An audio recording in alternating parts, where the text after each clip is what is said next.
'82, I was 17, my old man was 55. If you do the math between the two of us, that's 72 years alive. An eternity, so it seemed to me. How could anything live that long? Now I say my folks were only 84 the year that they passed on. For a little while it seems you got time to choose your dreams. Pretty soon you look around and you see 100 years ain't what it used to be.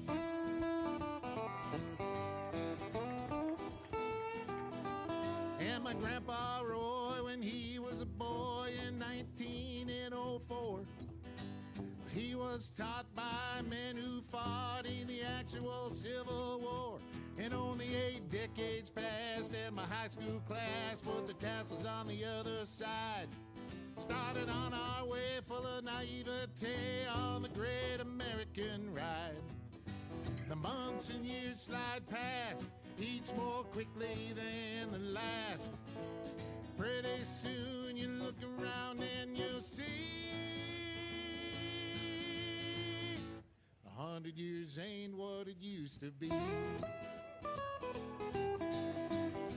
Oh, Johnny! Oh, yeah.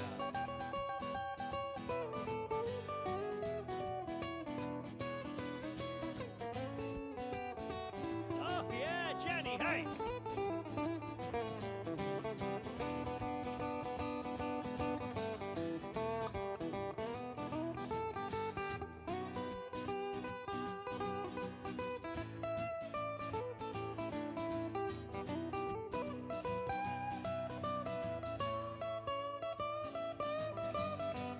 Oh, yeah! Did the guitar face. Ibuprofen's under buy again in my online shopping cart. Every week I learn of something else I should be doing for my heart. If I use the wrong pillow, I might have trouble getting out of bed. My hair grows in my ears and nose now more than on my head. As a kid, to me, ancient history was something like World War I. But I arrived close to that time and this year as I sing this song. And I'm starting to find I can wrap my mind around life is brief and dear. I can hardly believe my baby girl's turned 26 this year. Oh, for a little while it seems you got time to choose. You're ready. Thanks, Pat. Here we go. Rolling. Josh Arnold, investment consultant, brings you Garage Logic Podcast number 1671, December 2nd, 2025. It was 63 degrees on this day in 1982 and 17 below in 1886. I'm going to do everyone a favor. We're drawing up close now to the last 60 of the calendar year, and what I'll do is I'll count the days between the last 60 and the first 60 of the new year, and we'll see how many days in Minnesota you must go between 60s. It probably isn't that many, to tell you the truth. Are we laying money down, or is it just a mythical? Say, do yourself a favor and call Josh Arnold at 952-925-5608 for that free 48-minute consultation. Hail the flashlight king. And now, from the mayor's office above the boathouse on the east shore of Spoon Lake, it's Garage Logic with Chris Reavers manning Technology Corner, Kenny Olson from the Krabby Coffee Shop, John Haidt in the newsroom, and of course, the Rookie. Here is your flashlight king, fireworks commissioner, and the keeper of common sense, your mayor, Joe Soucheray. I got a note from Cal Freilich down in Florida who writes, as further evidence of GL's bravado appeal to the masses, not only are you number one in Anguilla, but in Southwest Florida, some of your ads are in Spanish. Come on. Yeah. Wow. Cool. Really? Yeah. Who did it? Who voiced it? I did. Well, how in the hell would I know who voiced it? Can you hold, please? Señor, do you like to go to Donde está Camelot? Yeah. Camelot es muy bueno. Whatever happened to that? Mi casa es su casa a Camelot. Let me stop you right there. Gabe, we are going to talk about it. An emailer sent me some documents showing the incredible growth in health and incredible growth in Lutheran social services. Now, we stumbled upon this yesterday, that Jody Harpstead came from Lutheran Social Services to Walz's Department of Human Services. We did. We found that out yesterday? Well, that's what we were talking about yesterday. Were you here? I was, but I knew the social services. I didn't know the Harpstead angle of that. Well, I she apologize. was with Lutheran Okay. Social Services. Gotcha. Right? Okay. And the gist of it, I can trust this young fellow to give us the gist of it. More than you can trust the guys to your right and left? Yes. Hey now. So basically, she was brought to Lutheran Social Services in the year of 2011. We don't know from where. We do. She Oh. spent 23 years working for Medtronic. Oh, okay. So she was a private sector. She was higher up at Medtronic. Right. Doesn't really say. It doesn't really matter either. She was brought to Lutheran Social Services, and basically it was right after a recession. So she was kind of on the cleanup crew of how can we grow revenue and what ideas can we implement to make sure that we're safeguarded from something like this happening. And they're doing the Lord's work. Yes. We're not suggesting that they weren't. No, Right. they were around $100 million in total revenue that year. And their revenue stems from what? It's 90% of government funding All right. is from what there's a range. It's not a total number because per year, I think it kind of depends on whatever the government will give them or whatever Right. they apply for. Right. She worked for for Lutheran Social Services until 2019, and she saw basically a 30 to 50% bump over her 8 years of being the CEO and an increase of revenue. Well, so she's a gal who really must have known what she was doing. Yes, and she took on she did a merger with Children's Home, which boosted an adoption revenue. So that is one way that they grew. Another way they grew was they launched a higher disability waiver contract. So they're helping people with disabilities. They expanded their senior services amid an aging boom, apparently. So they're helping now people that are older. Right. They focused more on refugees. She's still with Lutheran Social Services. Still, yep. These are within the 8 years. This is how she brought their revenue higher. So she focused on housing and getting refugees, i.e. Somalians, because they were working on the government was paying more money per refugee that you would bring in. And that kind of depended on if it was a family or if it was a single person. It would depend on how much money they give you. I'm still puzzled by that we were literally paying a bounty. Yeah. I don't understand that Yeah. part. Continue. Well, that part is it's interesting, but it's a very small portion of their total revenue. right. So it's not really something I would be concerned on just because it's not in the hundreds of millions. It's under 10. Right. Then in 2019, she gets appointed by Governor Walz to be the head of DHS and leave Lutheran Social Services. Which she could have stayed with. She didn't have to accept Walz's offer, but she did. No, yep, Yep, she right. accepted it, and this was kind of a moral balance for her. She wanted to help more people than what she was hoping right now and take on the largest part of the state government.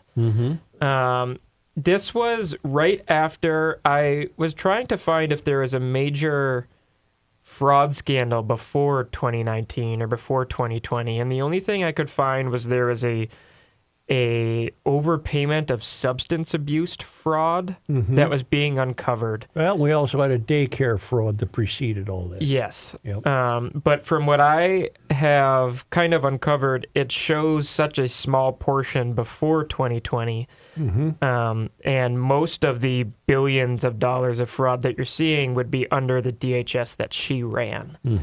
Now, she focused on autism and housing, supposedly, and kind of redoing the way that DHS was structured. And she Right. split it up into 3 major organizations rather than just one umbrella.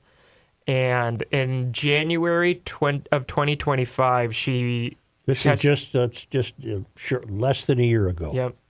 Testified with the Senate. And in that testimony, she stated that it was just rumors of fraud, that there wasn't actually fraud that was happening. Well, by January of 2025, the fraud that wasn't rumors. Yes, the money was out. The out money door. was flowing freely, and we knew about it. That was Yes. her covering her, you know what? No, Yeah. we're not. It's given her background and her success. I'm not yet prepared to say she had a role in this. Maybe I'm being terribly naive. I don't think there's any evidence, Yeah. but I mean, I could see why you could strongly speculate that there was something. She said that, and shortly after, they started to actually uncover the evidence of where the money went, how long it went there, how it was getting there. So they were actually having fraud, and this was just weeks after she resigned from her position as the head of DHS. To be replaced by Gandhi. Now let's pause there for a moment. It might very well have been that once fully aware of fraud, she wished to stop it. I wish that I could say that that was true. Okay. However, there are 500 DHS employees that would disagree with you that have firsthand experience. All right. And the only thing that I can think of, because she strongly in what we saw yesterday with the DHS employees, they were saying we were being told to not stop the payments, to not raise awareness for what's going on here. And we heard that firsthand a week ago Yeah. from Representative Rarick. And we can reasonably conclude that those instructions came from Walls to Harpstead. Either that or if it didn't come from Walls was okay with her saying that it was going on. All right. And you can see that in the 500 employees that are saying they didn't want us to discriminate against a certain race of people, against a certain group of people, and say that all of the fraud is happening. Mm-hmm. But in my opinion, if you're saying that we don't want to assume that this group is doing the fraud, I think you're kind of admitting, hey, this group is doing the fraud. We know this group is doing the fraud, but we don't want to be the ones saying that Yeah, we don't want to did point the that fraud. out. Yeah. Right. Because why would you make an assumption that only one group is doing a fraud? If you're looking at numbers on a sheet of paper, the race or the name of that person that's committing that crime is not in front of you. Well, that's 2 agency heads that went out the door at critical junctures. Heather Mueller left the Department of Education when the manure hit the fan, Feeding Our Future. when Feeding Our Future hit the fan, and now Harpstead. But I don't know where she went. I know Mueller has landed jobs and is still involved with the state, however, peripherally. I don't know what happened. Shireen Gandhi is the one who replaced Harpstead. And Gandhi, I can find her only guilty of being ridiculously reticent, not saying anything of any use to anybody. And it would seem to me that these 400 Shireen Gandhi. Shireen Gandhi, what did I say? I didn't hear you say the first name. Shireen Gandhi, she hasn't been useful at all in helping the public understand how they've been defrauded. Sure would be fun to find out why they left. For Jody Harpstead, all they have is that she left, and she was there 6 years ago. She was to lead the DHS, but I don't have a new employer. Well, I guess we're mentioning this because we're attempting to discover the layers of the bureaucracy and how this all worked. But the most telling evidence lately, or most recently, are the employees of the Department of Human Services saying that they were told. I have the most recent thing from Bill Glahn at the Center of the American Experiment, and we had this at the end of the show yesterday, but the employee whistleblower account at DHS has been suspended. In my last Interesting. conversation with them yesterday, they expressed fear over retaliation regarding their explosive post placing the blame for fraud in Minnesota on Governor Tim Walz. Well, that's where it should be placed. When I last checked that post before the account suspension, it had received more than 36 million views. Apparently, they were directly over the target. That's a short piece in the American Experiment today, but Glahn has confirmed that the account used by those employees to inform us of this has been suspended. Now, I don't know who. It's back on. It is? Yeah. Are they still telling us these things? Yeah. Okay. What Great. surprises you guys more?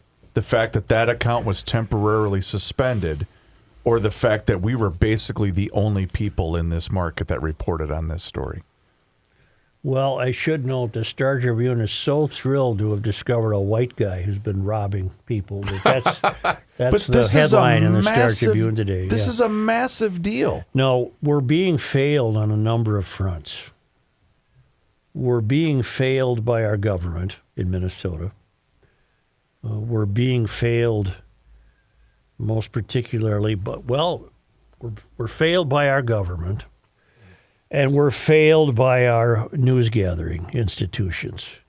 With the exception of news gathering institutions that have developed over the last 5 to 10 years. Alpha News, Sahan Journal, Minneapolis Times, Minnesota Reformer. Many of them might have leftward-leaning ideology, but many of them have made tremendous efforts to report the actual news. Sahan Journal is the one that broke the Feeding Our Right. Future story. So we've been let down by our state government. We've been let down by the news media that only now, for example, are daring to refer to these troubles. Now, the Star Tribune would defend itself and say, we had all the stories. Well, you had them all late. 6 weeks Or after buried. everybody else. You didn't have them first. And I understand newspapers have fallen on hard time. The St. Paul paper does not even have a staff that could handle But much Joe, of that's this. the kind of subject that would get them the ball rolling for them. Wow, we got some investigative work we can do. That's not being done. I mean, there's a Pulitzer Prize to be won here. Right. Seriously. There's a Pulitzer Prize to be won here. Although the Pulitzer Prize in itself has become so ideological purified that I doubt that the Pulitzer Prize would go to the exposure of people of color. Not to open up a massive can of worms, but is that directly reflective of the appetite of the consumer?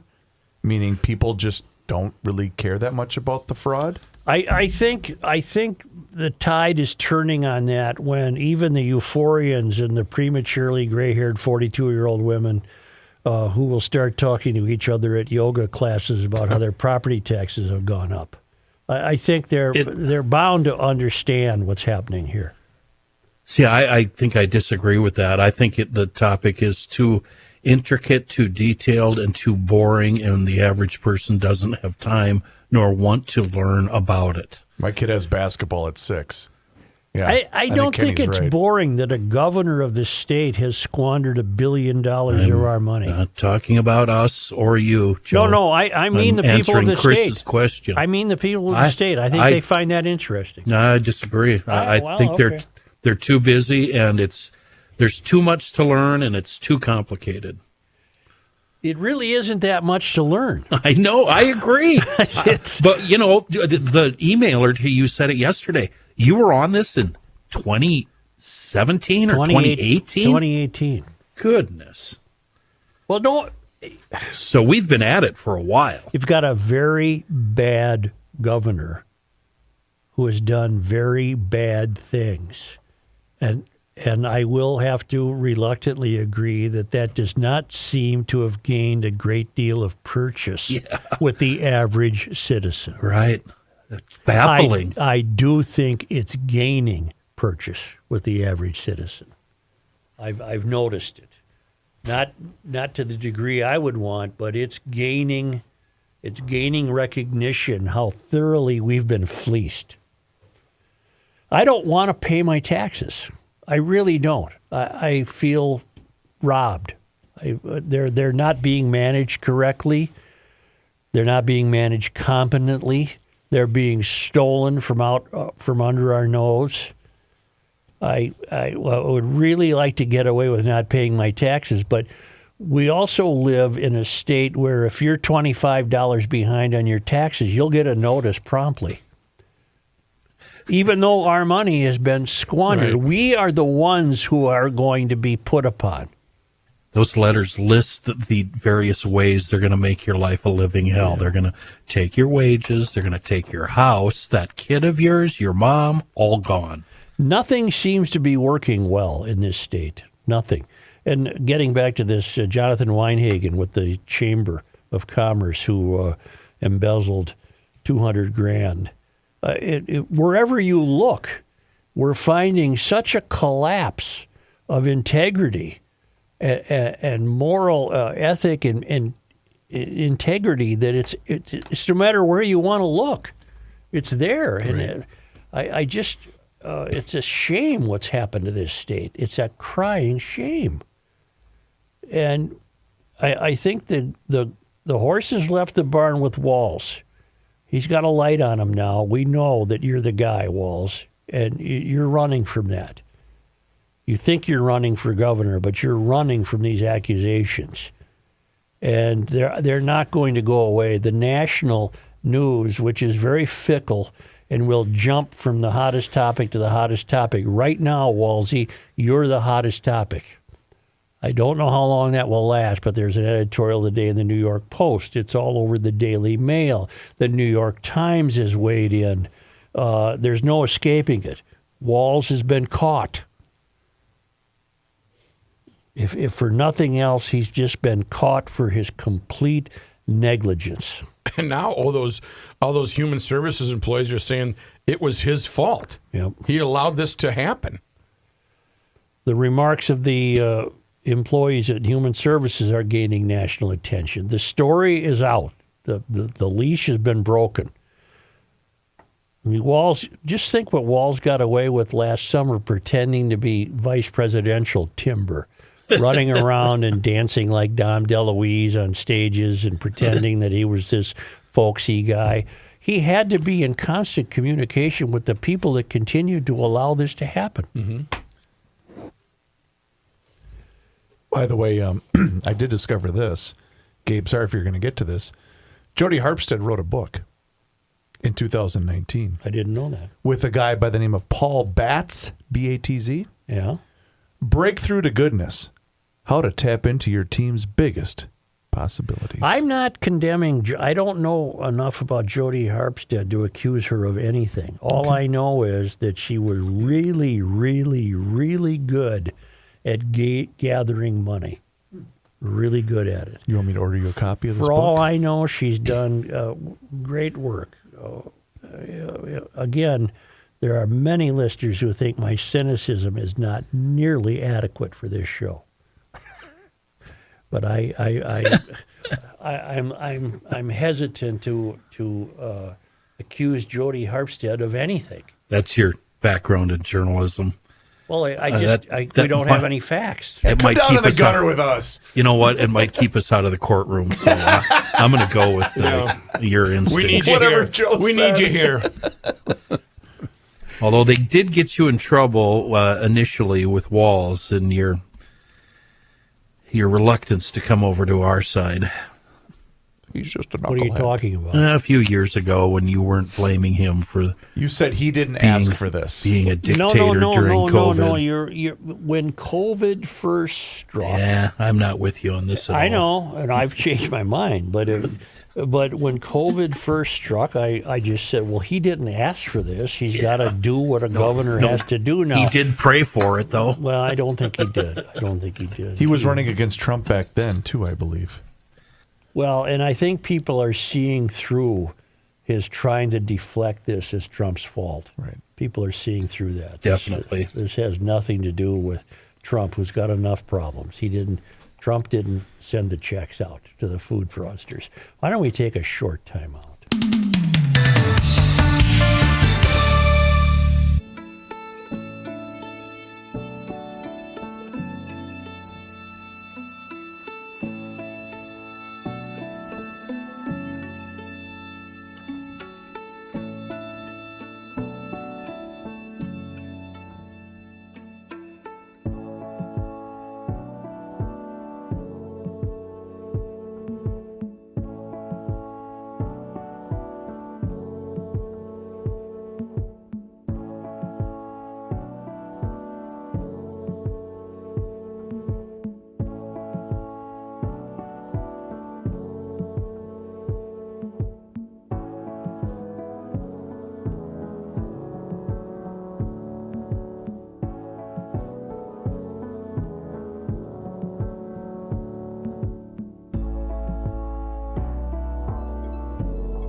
'82, I was 17, my old man was 55.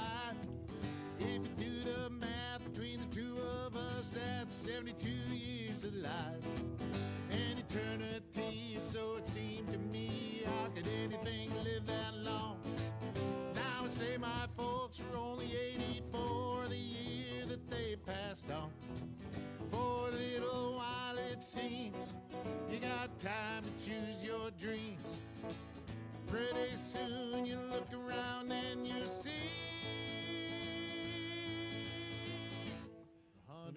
years ain't what it used to be.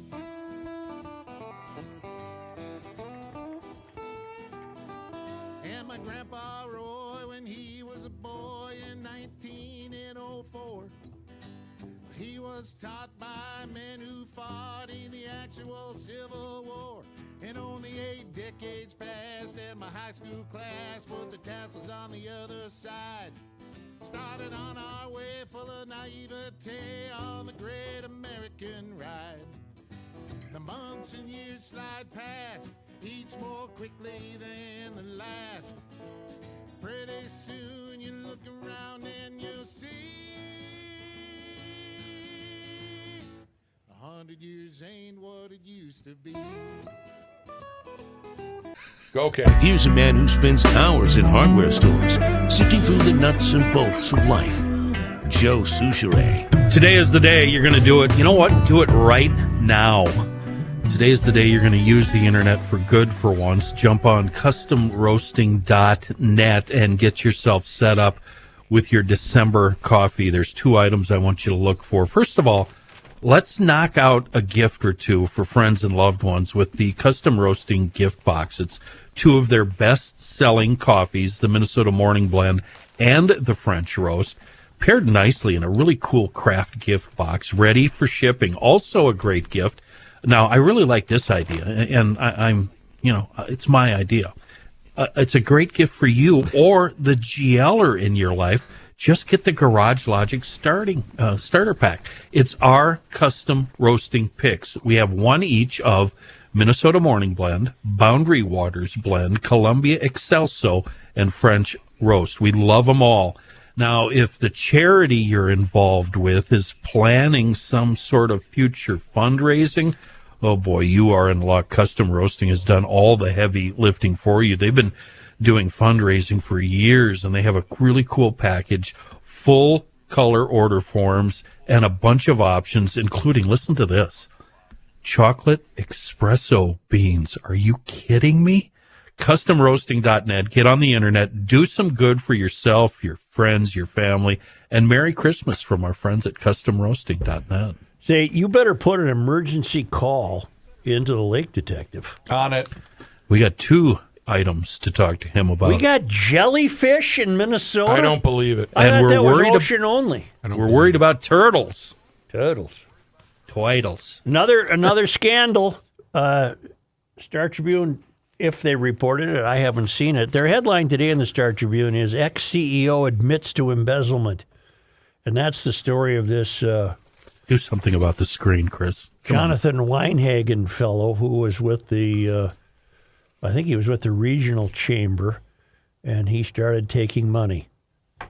So he's going to end up in prison. But we have another one. I got this, believe it or not, from WCCO. Hold on. Before you move on, what I love about this is top of the fold, big, bold headline. And federal prosecutors are mentioned numerous times before the jump. So it wasn't our guy Ellison, was it? No. It wasn't anybody in the state that found this guy out. It's all federal prosecutors. Ellison has not been helpful. Just like the food fraud prosecution. It's What do you got, Reeves? Well, I can't. We can't have him on until I get my. You proper- reached him already? Well, he's always on the case. The Come on only here. podcast in America that has a lake detective. Hi, LD. I'll get your theme in a second. Well, is he? Are you in the office, LD? Yes, we are hunkered down in the office now. The boat's been put away, and we are now into our case, doing all our case studies. LD, what the hell is this? There's jellyfish in Minnesota. Yeah. What is this?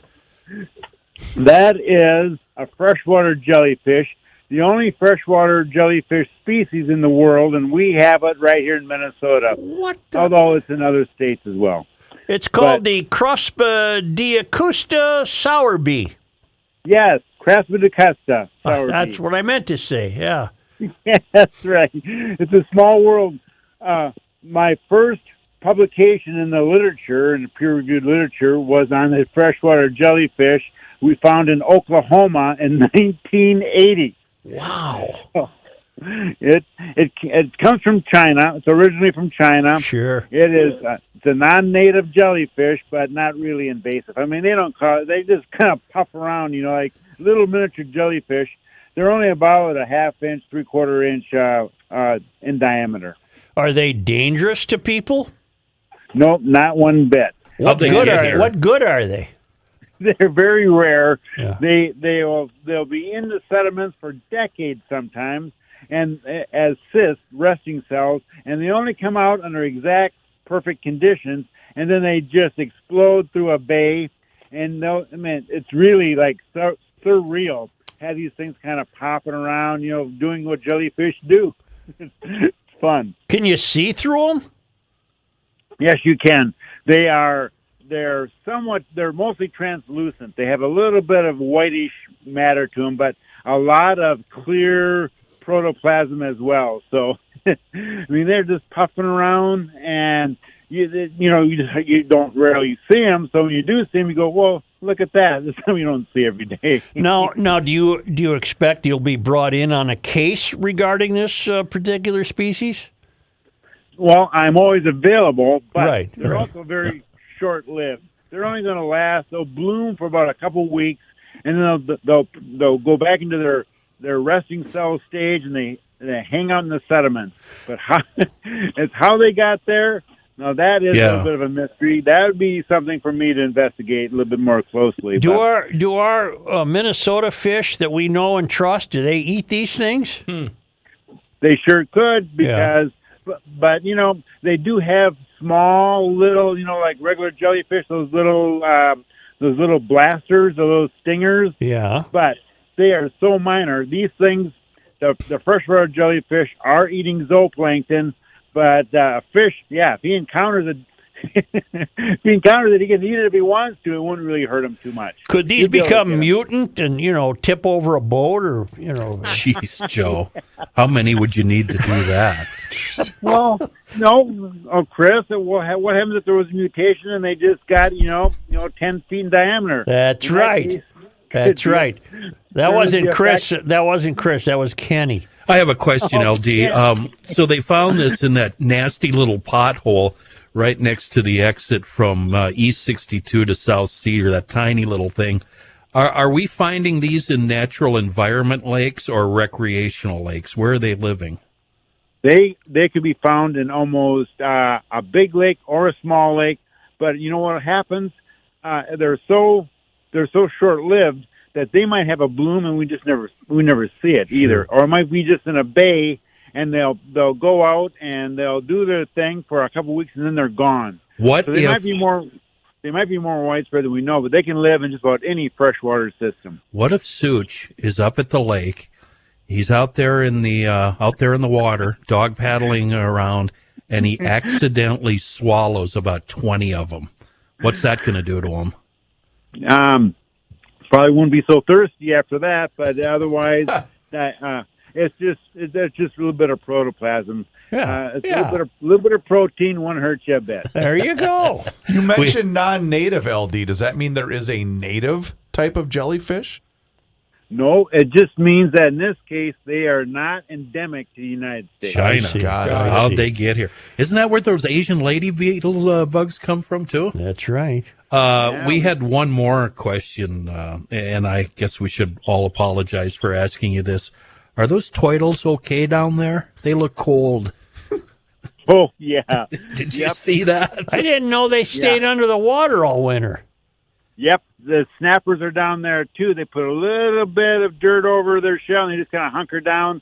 They breathe through their skin over the winter. Yeah. And they'll gulp. If they take a gulp, it'll be about once every 3 or 4 minutes. Wow. So they're hibernating right now. Boy. All the turtles do that. Yeah, you've never been stumped. Blue Water Science, Steve McComas. Tell us this then. To summarize, these tiny freshwater jellyfish are nothing to worry about. They're nothing to worry about. Enjoy it because they're so, they're ephemeral, as they say. They're going to last a week or two, and then they will run their course, and they're hunkered down. And we'll have to wait till they reappear, and it's hard to say when. because we don't know what those conditions are at this time. LD, have you been out on the hard water yet? I'm hearing rumors that Red Lake, one of the bays, has 4 inches of ice. When are you going to get out there? You know what? At the end of early November, mid-November, we were out in Pokegama around Pine City, and I'll be a son of a gun if those shallow bays, we were breaking ice. We were like an icebreaker in those shallow bays there. Yeah. It melted subsequently, but yeah, it's hard water now.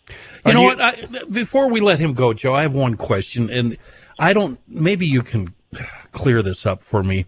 Guys that plant fish in the spring and then harvest them in the fall, okay? So they plant the little itty-bitty things.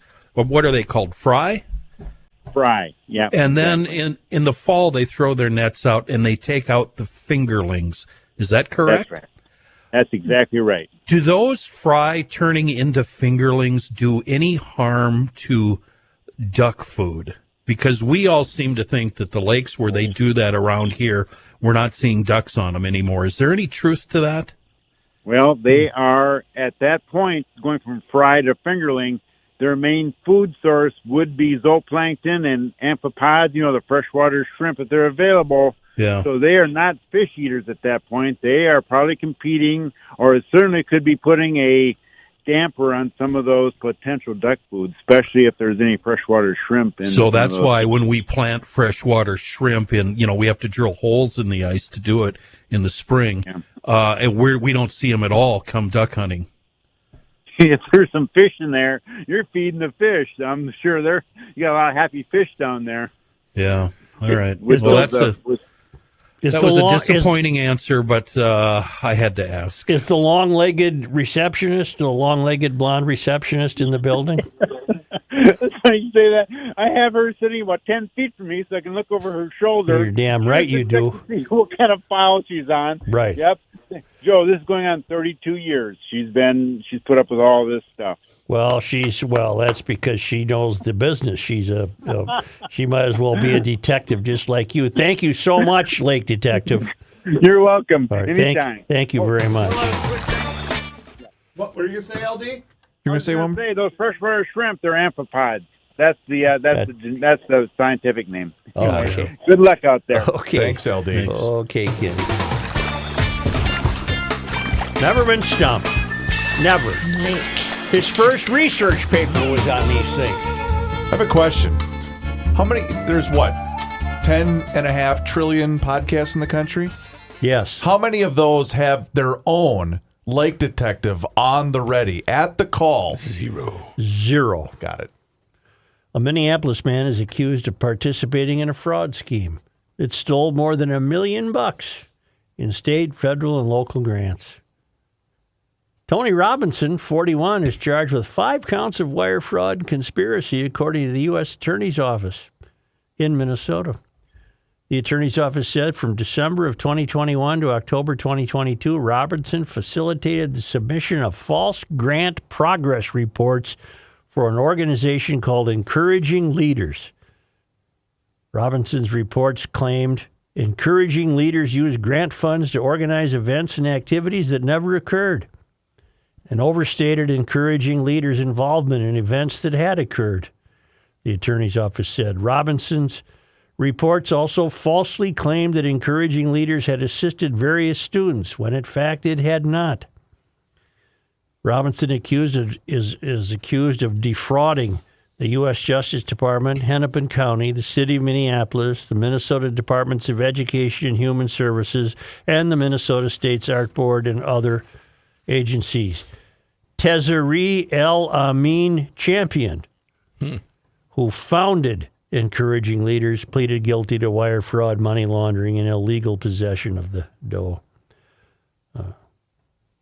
Champion engaged in fraud using a marketing company he called Futuristic Management. That group stole more than $2.1 million. He had a co-defendant in that case, Marcus Hamilton. He also pled guilty. So it's everywhere. It's everywhere.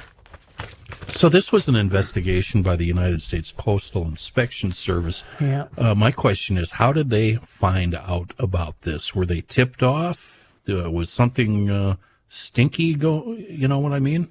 I don't think it takes much anymore for them to get their dander up. I think they can just look around any corner and probably are justified in wondering what's going on. Okay. Say, why don't we take a timeout and return with the news? We should.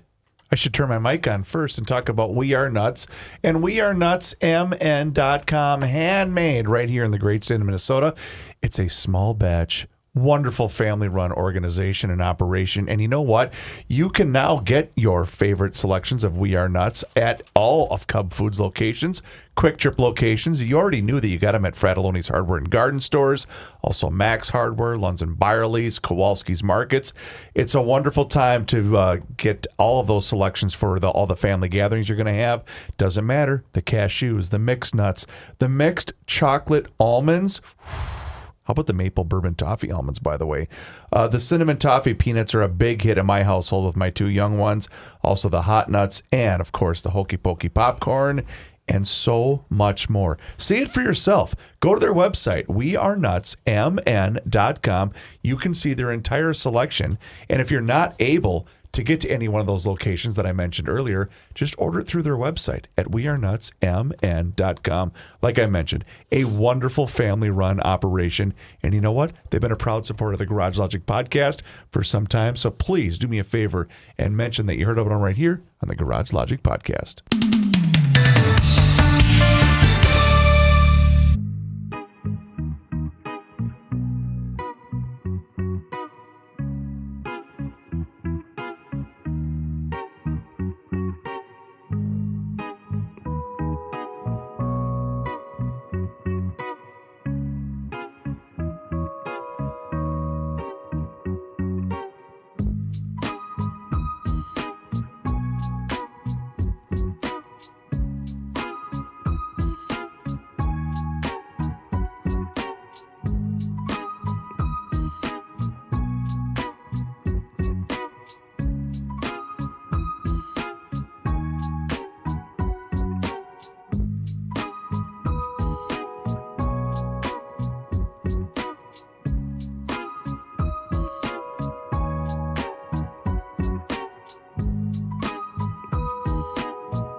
The Earth is not your mother.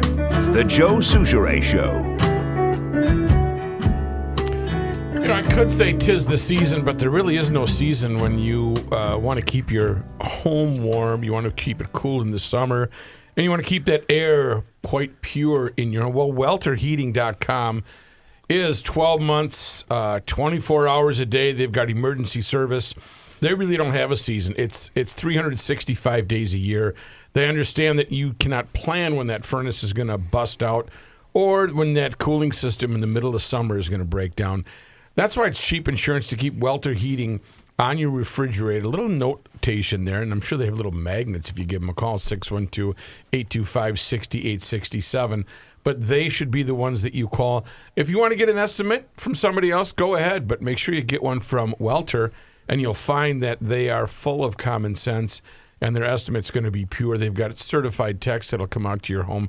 They serve the metro area for the last 120 years, and they have 4 generations. Mr. Ray N. Welter started it all in about 1912. Rick's running the show right now, but let's face it, all family members are hands on deck, and it's a well-oiled machine. Don't take any chances. Don't roll the dice with your heating unit, cooling, or your air purification systems. I've worked with Welter over the years, and I will tell you that they do a fantastic job. Plus, they advertise here in the Garage Logic podcast, 612-825-6867 or online at welterheating.com. This week, heat up your shelter with the fine folks from Ray N. Welter.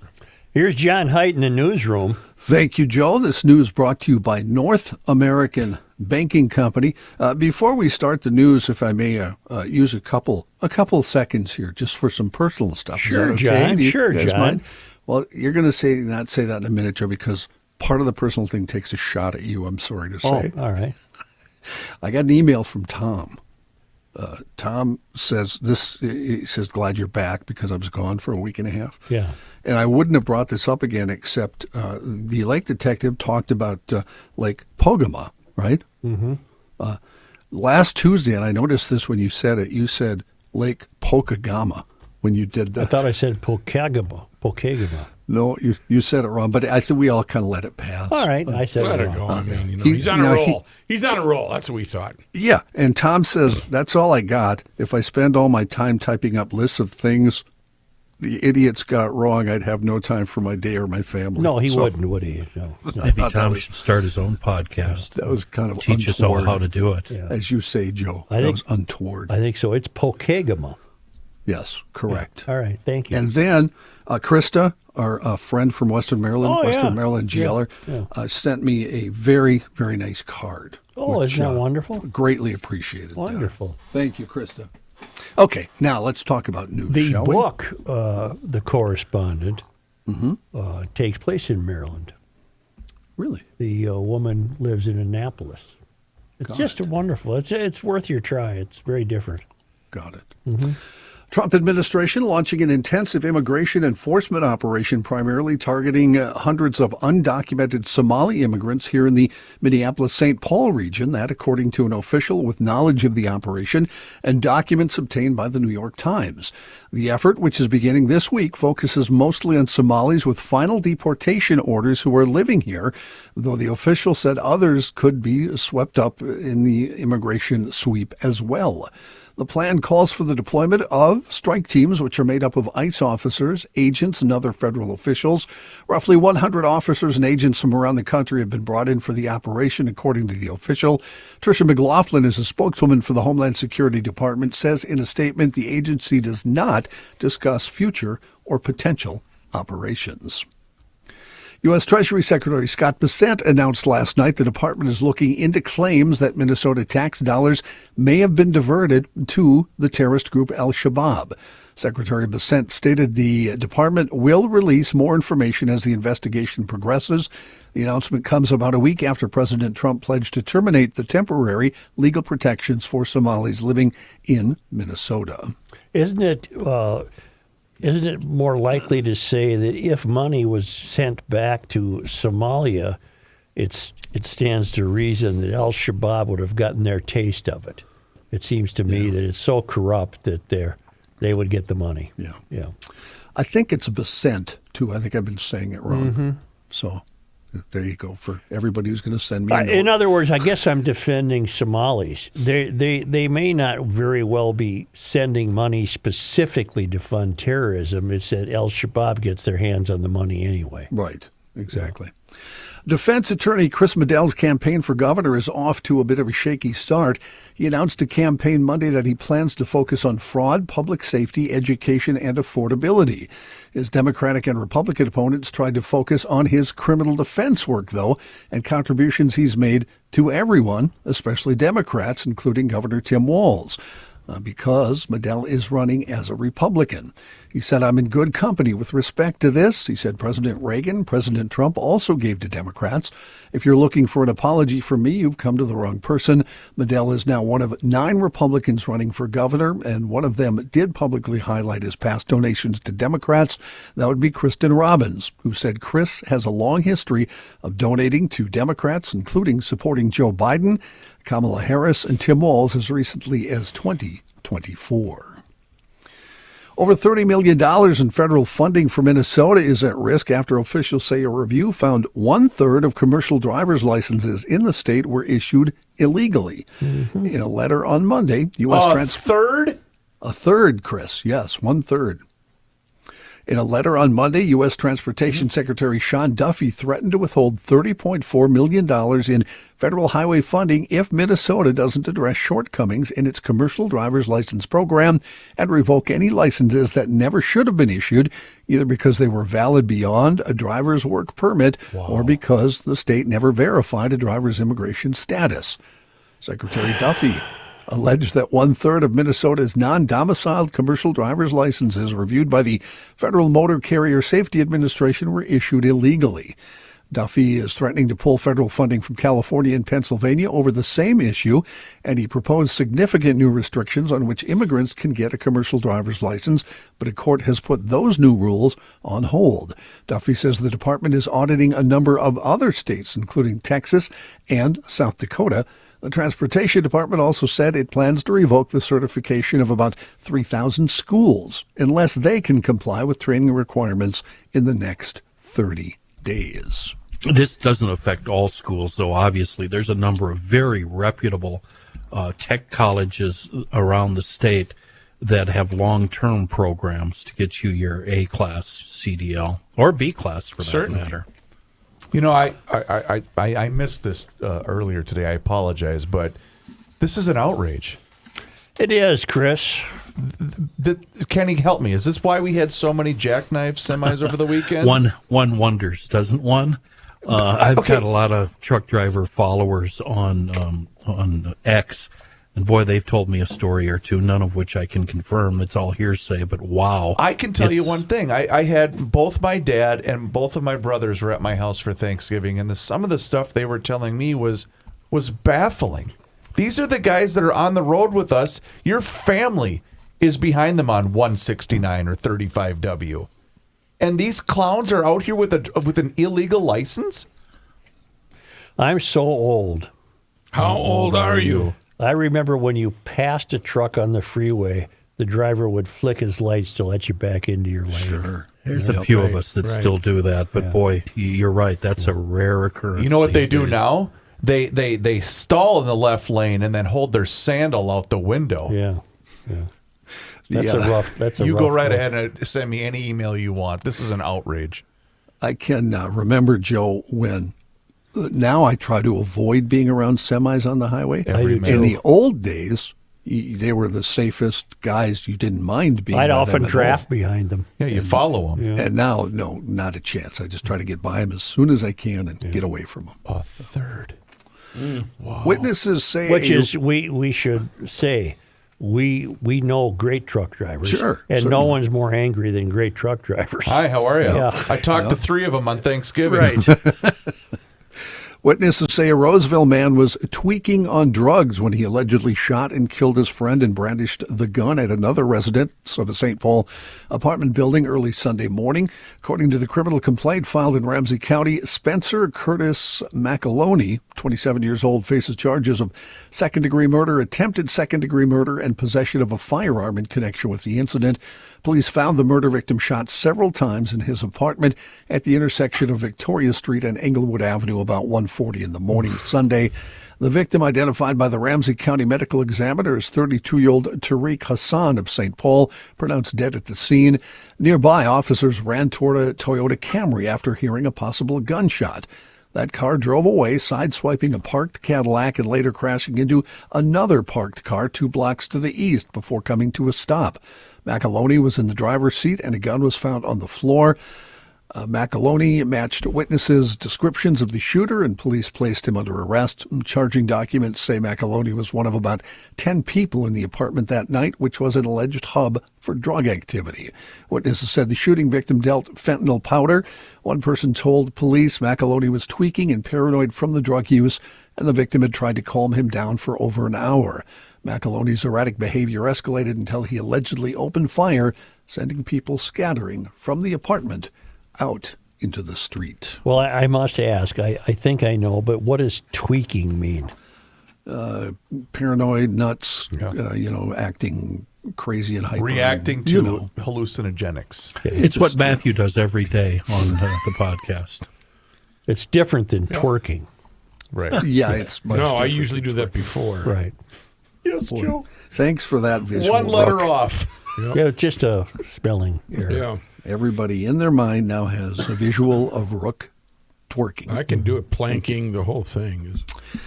We'll get to some national, international stuff in a minute. Before we do, I got to tell you about something, boy. I love it. We've had it in my house now for, I think, about 3 months. And it makes a great Christmas gift. You might be one of those people, you put off your Christmas shopping to the last minute, end up maybe buying a gift card. Well, this year, I can take care of that issue for you. Get yourself an Aura frame. My wife and I took our favorite photos and videos, loaded them all into the new Aura frame. Right now, that's about 750 items, and I guarantee we're going to have a lot of new pictures to add once this Christmas season is over. And it's really, really easy to use. John, can you download them from your phone? Just from your phone, exactly. So I had all those pictures on my phone. I got the Aura frame, and I just started hitting boom, boom, boom. Yes, After, yes. all you have to do is download the Aura app and connect it to Wi-Fi and start adding pictures. It's really easy to use. Chris, if I may use your favorite word, it literally took just a couple of minutes to set it up. I know someone that just recently purchased this, and that person is so thrilled and really thinks that person has cheated Christmas because it's such a wonderful gift that there's no more worry. I've taken care of it. Yes. Yeah. I didn't name you, but okay. The other thing is, it's, we've all had picture frames in the past, and they're kind of weird, cloudy, not great. It looks like the actual photos in front of you. The screen is gorgeous. It's perfect. It's easy to do. For a limited time, you can save on the perfect gift by visiting auraframes.com to get $35 off of Aura's best-selling Carver mat frames, named #1 by Wirecutter. All you have to do is use the promo code GL at checkout. That's AURAFrames.com, promo code GL. This deal is exclusive to listeners, and frames sell out fast, so order yours now to get it in time for the holidays. Support the show by mentioning us at checkout. Terms and conditions apply. You can wrap togetherness, but you can't frame it. Aura Frames. Hey.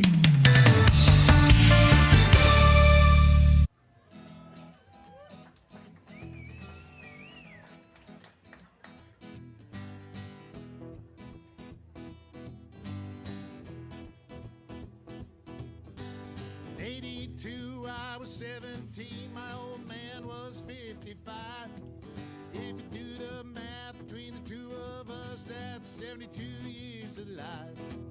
An eternity, so it seemed to me. How could anything live that long? Now I say my folks were only 84 the year that they passed on. For a little while it seems you got time to choose your dreams. Pretty soon you look around and you see 100 years ain't what it used to be.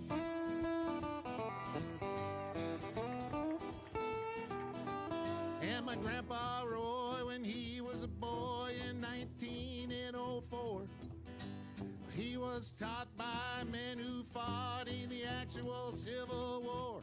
And only 8 decades passed, and my high school class put the tassels on the other side. Started on our way full of naivete on the great American ride. The months and years slide past, each more quickly than the last. Pretty soon you look around and you'll see 100 years ain't what it used to be. Oh, Johnny! Oh, yeah.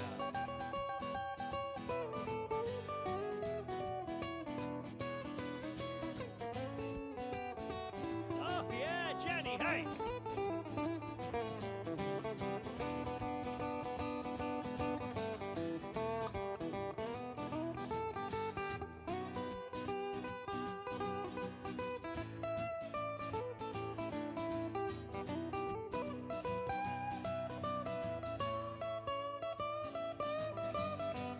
Oh, yeah! Did the guitar face. Ibuprofen's under buy again in my online shopping cart. Every week I learn something else I should be doing for my heart. If I use the wrong pillow, I might have trouble getting out of bed. My hair grows in my ears and nose now more than on my head. As a kid, to me, ancient history was something like World War I. But I arrived close to that time, and this year as I sing this song, and I'm starting to find I can wrap my mind around life is brief and dear. I can hardly believe my baby girl's turned 26 this year. Oh, a little while it seems you got time to choose your dreams. Pretty soon you look around and you'll see everybody. 100 years ain't what it used to be.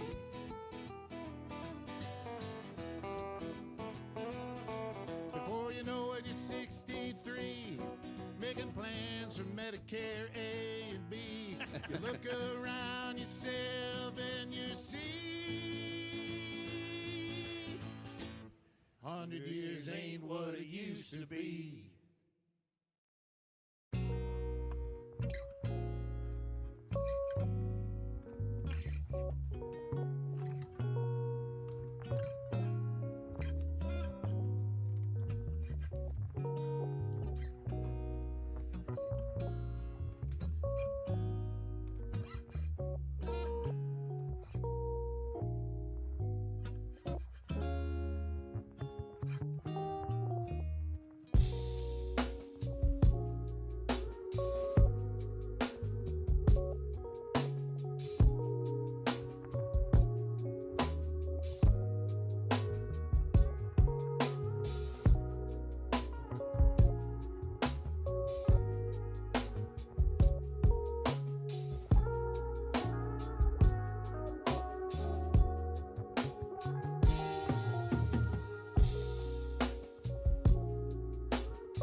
Who's doing something? You cannot stop him. He'll just make a move. I don't care. Just Joe ask. Souchere. You have dirty dishes? Two fork. Two fork. How you clean two fork? You get Hofferman water and Connecticut. I'm not joking. You know what the reason why? Ask me why, rookie. What's the reason for Hofferman? Clear I water? made the switch from Hofferman Why'd you to... make the switch? Here's the deal. I went through a dishwasher when the house was 2 years old, and I thought, well, that can't be right. So we got a new dishwasher, and a year and a half later, yeah, this dishwasher's crap too. What? And I went, well, that's because that's how bad my water was when I was living in Carver. And you know what? So I called up Jim. He came out. I started as a customer of Hofferman Water and Connecticut. He said, are you moron number 2? I said, yeah, that's me. 3, That's- 2, and 1. That's how the relationship started. And you know what? It's made an amazing difference in the quality of my water. It will do that for you. You're entertaining this time of the year. Ice, cooking, everything gets better with Hofferman Water and Connecticut, but you got to get on that schedule and have them come out for that free water analysis. You can do that one of two ways. Call them directly at 612-895-2440 or visit their website at hoffermanwater.com. And as long as you're on that website, you can see every single different water treatment system that they have to offer. But you got to get on that schedule. That's the first step. 612-895-2440 or visit hoffermanwater.com. Hofferman Water has been proudly serving the state of Minnesota for over 50 years. Please do me a favor and tell them that Mock sent you your way. In national and international headlines, Defense Secretary Pete Hegseth defending Navy Admiral Mitch Bradley last night, calling him an American hero amid reports that Bradley ordered the follow-up boat strike during a recent military operation in the Caribbean. Hegseth said he fully supports the Admiral's combat decisions, including those made during the September 2nd mission, and emphasized the Pentagon stands behind its commanders. Press Secretary Caroline Leavitt addressed the incident Monday as lawmakers from both parties signaled support for a congressional review of U.S. maritime counter-narcotics missions in the Caribbean and Eastern Pacific.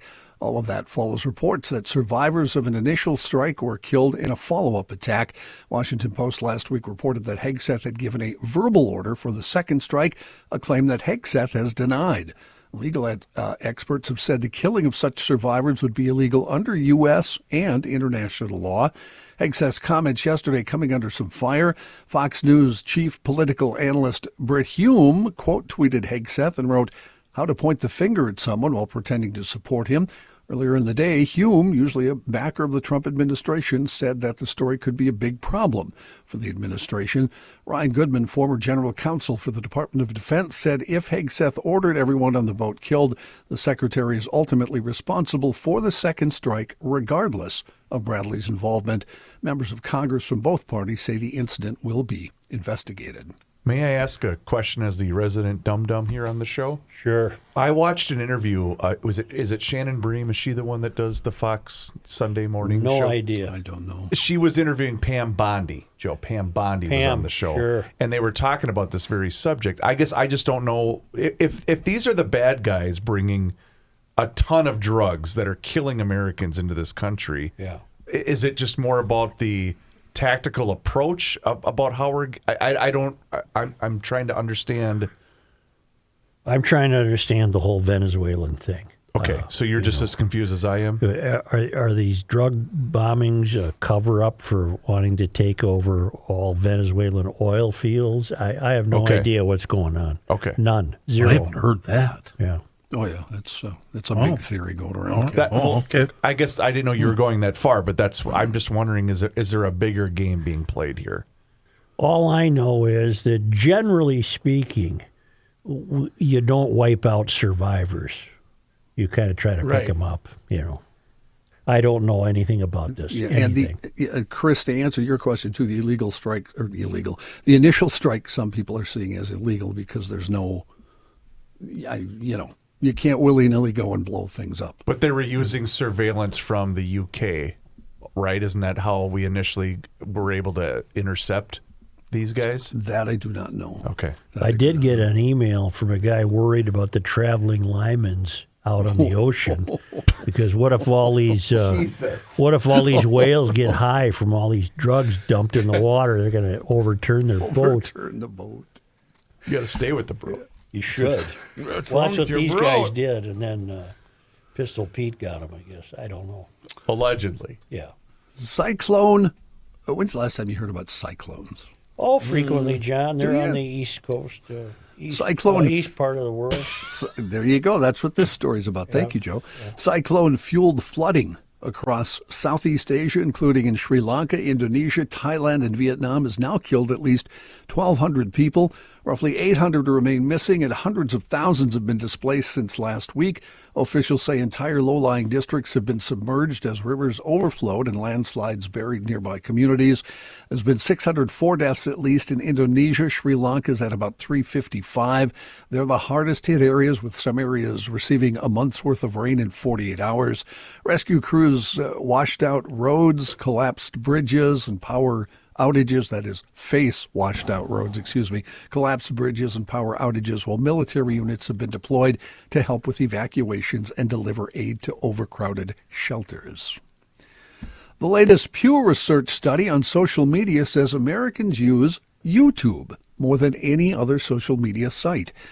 84% of U.S. adults say they use YouTube. Next highest is Facebook at 71%. About half of adults use Instagram. Smaller shares use other sites, with TikTok at 37%, WhatsApp at 32%, Reddit, Snapchat, and X have a few. Oh my Come on, God. Johnny, you can do it. You can do it. Spit it out. A smaller number of users. How's that? There I go. There we go. But what is apt? Apt natural. Reddit has 26%, Snapchat at 25%, and X is at 21%. Three other platforms are below 10%, Threads at 8%, Blue Sky 4%, and President Trump's Truth Social at 3%.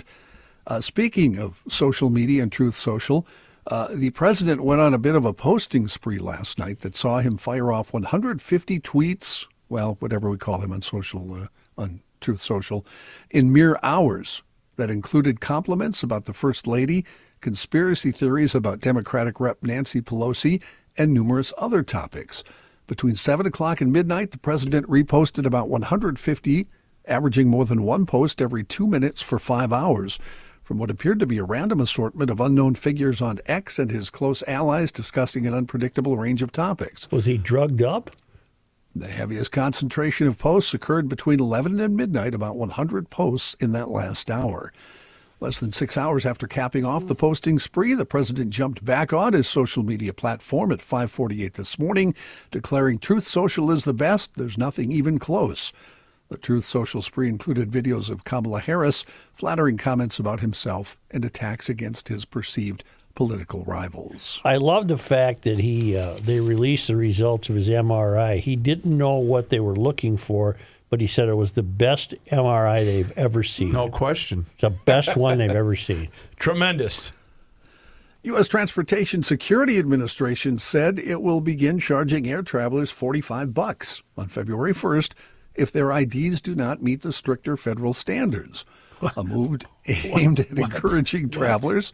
Can we set up a preemptive security camera at the Spirit airline for that particular change in law? Why and how and what in the world? In May 2025, the TSA began enforcing the standards known as Real ID, but gave warnings and conducted enhanced screening for passengers without the new IDs. Oh, boy. TSA officials said they would urge passengers without real IDs to get them and pay the fee before arriving at the airport. The $45 fee will cover travel for a 10-day period. No. On November 20th, TSA said no, it is posted in the Federal Register that travelers could face an $18 fee if they did not have real ID. But officials in a briefing with reporters said they had raised the price because expenses for the option were higher than forecast. So TSA just makes up rules and then enforces those rules and nobody questions them? Hello? What, do they think they're the Minnesota DNR? Come on now. The fees are non-refundable, and it may take travelers up to 30 extra minutes to pay the fee to go through security if they fail to pay before arriving at the airport. Unbelievable. Officials said in extraordinary circumstances they might waive the fees. Children under 18 do not have to present an ID at an airport checkpoint. Most travelers use state government-issued driver's licenses that meet the requirements, but passports issued by any government are also an acceptable form of ID, as are other forms of IDs, opens, new tab, including, ours are other forms of IDs, including permanent resident cards. I got the real Such ID. is good. You got, I got it. Yeah, I've got one you're too. covered. I don't remember it costing me Enhanced. $45 though.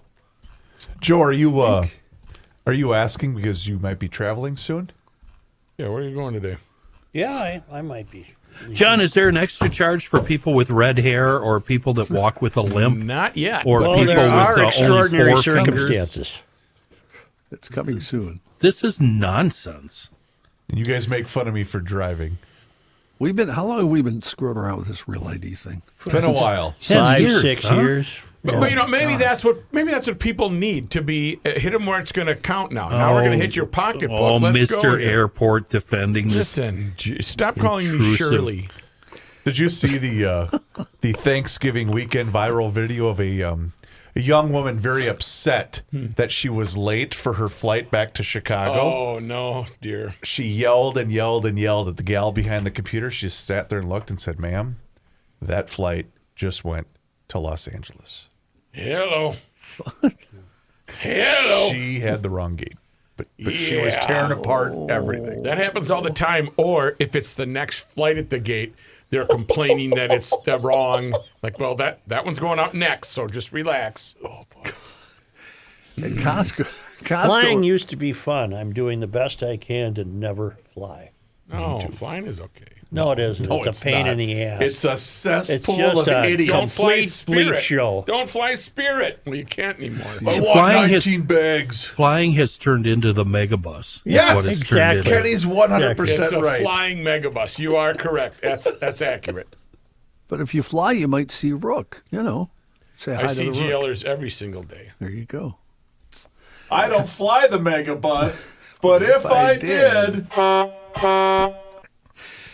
Costco has joined dozens of other companies in suing the Trump administration to get a full refund of new tariffs that it paid so far this year to block those import duties from continuing to be collected from the retail warehouse club, giant as a Supreme Court case plays out. In the suit, Costco said it risks losing the money it's already paid to satisfy the tariffs, even if the Supreme Court eventually upholds earlier lower court rulings that found President Trump did not have the legal power to impose the tariffs. The company noted a looming December 15th deadline that could prevent the tariffs that it has already paid on an estimated basis from being refunded. Costco did not say how much money it believes should be refunded to the company. Costco's suit filed in the U.S. Court of International Trade said that U.S. Customs and Border Protection denied the company's request to extend the date of the deadline of the so-called liquidation. While an importer has 6 months to file a protest contesting liquidation, not all liquidations are protestable, according to the suit filed by Costco. John, thank you so much. Thank you so much. Thanks, John.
justice, and the Souchere. I don't want to let the show conclude without this. Last week I read you from an employer what he received from the state regarding preparing for the medical family paid leave program. Yes, sir. Now he has forwarded me what he has told his employers about it. I think this is especially pertinent given the background that these employers are now working in with a completely failed state, an incompetent governor, fraud everywhere they look, no assurance whatsoever that their money is being handled with any competence whatsoever. So he writes, "Hi, everyone." He's talking to his employees. "This guy's a friend of mine. I don't know why I'm choosing not to use his name. I'm going to. This is Scott Mueller from Mueller Mortuaries." And he didn't need this. He treats his people well. But this is what he's now saying to his employees. I want to take a few minutes to let you know about a new state-mandated program called Minnesota Paid Leave, which goes into effect on January 1st. This program is designed to provide wage replacement and job protection for people who need time away from work to care for themselves or a family member. This applies under a specific qualifying situations, and the state requires documentation and proof of need when applying. Beginning in January, the state of Minnesota will fund this program through payroll contributions. The cost is split between employees and employers, with 0.44% of wages paid by you and 0.44% paid by the employer. These deductions will be handled automatically by our payroll service when the program starts. I want you to hear something directly from me. We will comply fully with the law and follow all required procedures, and I will make sure you have access to whatever information you need to understand the benefits and qualifications. At the same time, I want to be honest about the challenges I see from the employer side, especially for any small business without large company HR or legal departments. Programs like this may sound straightforward on paper, but they often come with real-world unintended consequences, including the administrative burden of processing requests, staffing challenges when leave is taken, especially when employees have on-call status, and the increased financial strain of additional payroll costs for both of us. Minnesota's track record on running large benefit programs efficiently doesn't exactly build confidence. And based on past experience, think vehicle registration system rollouts, DHS issues, and others in the news lately, I expect the cost and complexity of this program to grow dramatically and quickly. I'm grateful for each of you and for the work you do here every day. You're the reason we continue to deliver the level of care and service that we are known for in our community. I hope you can also see this from an employer's point of view as well. We will support the law because we care about doing right by our team, but we should all be aware of the strain programs like this place on small businesses that are already navigating staffing shortages and rising costs. Costs that are mitigated in two ways: decrease expenses or increase the cost to the customer. Attached, you'll find additional information provided by the state of Minnesota so you can understand the details of paid leave and how to access it if needed. Please take the time to look it over and let me and then he mentions a name, know if you have questions. Thanks again for everything you do. You matter a great deal to our families and to me personally, Scott. I feel for these people. Given the background of what we have to put up with in this godforsaken failed state, and here's another level of crap handed to people trying to play by the book. Are you kidding me? Someone that is a business owner had a great analogy. You guys are familiar with Jim Gaffigan? Yes. He has a great line about because he's got like 900 kids. Said, "Do you know what he's got 5? You know what having 5 kids is like? You're drowning in the middle of the ocean and someone hands you a baby." That's what owning a business in Minnesota is like. Hey, we've got all this stuff. You're drowning right now. Here's a baby. That's exactly what it's like. It's absolutely pathetic. It's injurious. It's harmful. It will cost more than you can ever imagine. It will require a new layering on of bureaucracy. It's just another way we've been treated poorly by the people who are that we thought were working for our benefit. They're not. You sure they're not? trying to help us out, Joe? Only because they come to us all the way from the southwesterly between the east coast of Banka Belitung Islands on the west coast of Karamata Island, the traveling Lymans. It was on this day. Joe, today is December 2nd. In 1857, the first state legislature convened, and thus it all began. 5 months before Minnesota was admitted to the Union. Despite its questionable legality, the session passed over 90 laws and elected Henry Rice and James M. Shields as U.S. senators. The pair traveled to Washington, D.C. and waited for statehood to become official so their terms could begin. On this day, December 2nd. In 1858, we had just become a state, hadn't we? Fresh. We're in our infancy. The term Land of Lakes was first applied to Minnesota in the St. Anthony Falls newspaper, the Falls Evening News. On this day, they had two papers, the Evening News. Well, we used to, a lot of papers. Oh, had to deliver twice. On this day, December 2nd.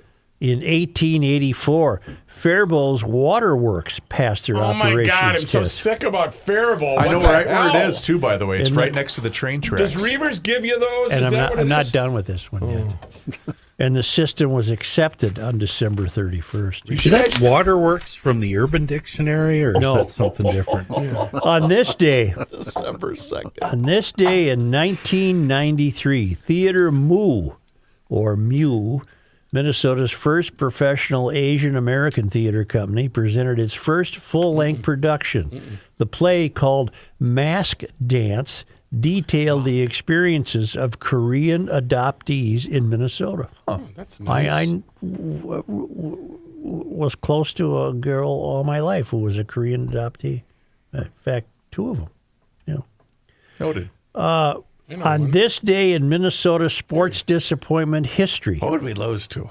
December 2nd. on this day What do we got? 12-2.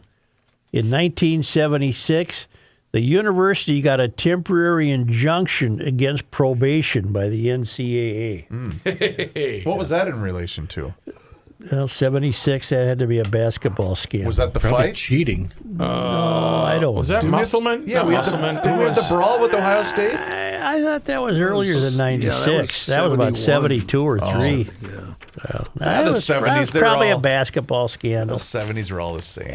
Just get him out of here. Thank you so much, GL. Thanks, guys. Do us a favor if you haven't done so already and hit the subscribe button on the Garage Logic YouTube channel. Yeah, that's right. Garage Logic has a YouTube channel and you can watch the show each and every single day starting right around noon. You can also see full segments, video shorts, behind the scenes footage. It's all there for you.